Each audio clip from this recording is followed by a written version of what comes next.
इथे एकदम सोपं आहे. समुचिते पदे रिक्त स्थानांनी पुरी येतं. म्हणजे एक तर त्यांनी करूनच दाखवलेला वर्ड. प्रथमा विभक्ती आणि गज शब्द आहे. गज शब्द पुल्लिंगी आहे, बालक प्रमाणे चालणार. बालक हा, बालकौ, बालक हा, तसं गजह, गजौ, गजाह.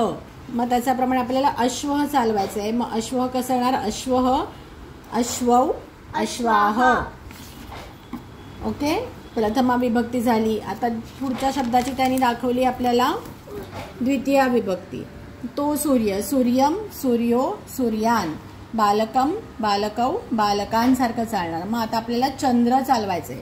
मग चंद्र, इथे चवर टिंब नाही येणार. चंद्रम, चंद्रौ, चंद्रान. काय येणार? चंद्रम, चंद्रौ, चंद्रान. मग आता तृतीया चालवायचंय. विडालेन, विडालाभ्याम, विडालय. बालकेन, बालकाभ्याम, बालकैही. मग तसं आता विडालेन कसं? इथे शब्द काय? मंडुकाभ्याम. म्हणजे शब्द काय? मंडुक. मग काय चालणार? मंडुकेन, मंडुकेन, मंडुकाभ्याम, मंडुकेहे. सेम तसं चालवायचं. ओके, आता इथे दिली चतुर्थी विभक्ती. तो सर्प, परत बालक शब्दासारखाच चालवायचं. आणि चतुर्थी विभक्ती काय आहे? बालकाय, बालकाभ्याम, बालकेभ्या. परत इथे त्यांनी खाली हिंड दिली आहे बघ. मधला शब्द तर दिला नाही, तो कसं चालणार? वानराभ्याम.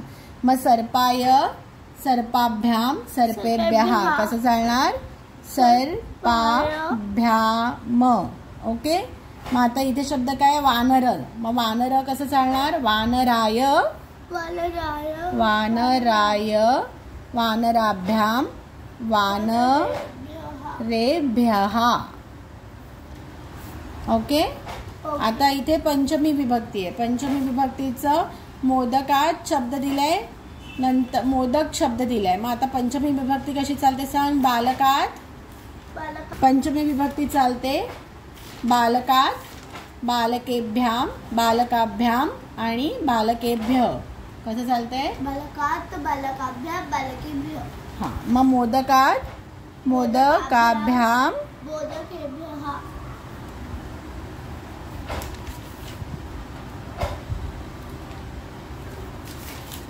इथे हवं असेल तर बालक शब्द लिहून घ्यायचं आपल्याला, जर सोपं पडत असेल तसं तर.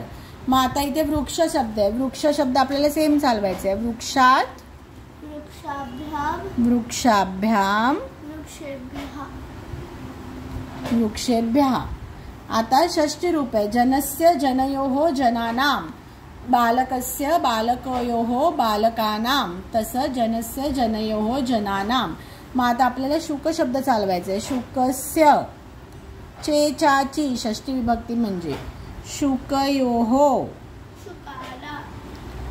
शुकानां. सेम वरचं बघून खालच्या शब्दाला सेम रूप हे करायचं. एकदम सोपं आहे. हातचे मार्क आहेत हे. Okay, okay.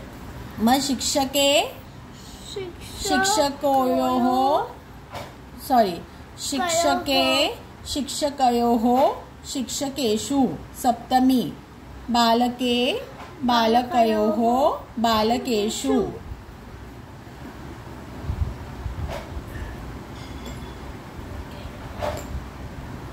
मग इथे काय? मयूर शब्द आहे. मग मयूरे, मयूरोः, मयूरेषु. सेम. शिक्षकेषु, मयूरेषु. शिक्षके, मयूरे. सेम टू सेम चालवायचा. आता हे बालक, हे बालकौ, हे बालकः. मस्त नर्तकला काय लिहिणार आपण? हे नर्तक, हे नर्तकौ, हे नर्तकाः, नर्तकौ, हे नर्तकाः, हे नर्तकाः. जर ह्यानी असं दिलं डायरेक्ट एक शब्द वापरून आपल्याला दुसरा शब्द करायचा तर एकदम सोपं आहे. आणि असं नाही दिलं तरी बालक, बालिका आणि पुष्पम हे तिन्ही शब्द आपले सगळे विभक्तीचे पाठ पाहिजेत, तर आपण ही टेबल व्यवस्थित भरू शकू. ओके.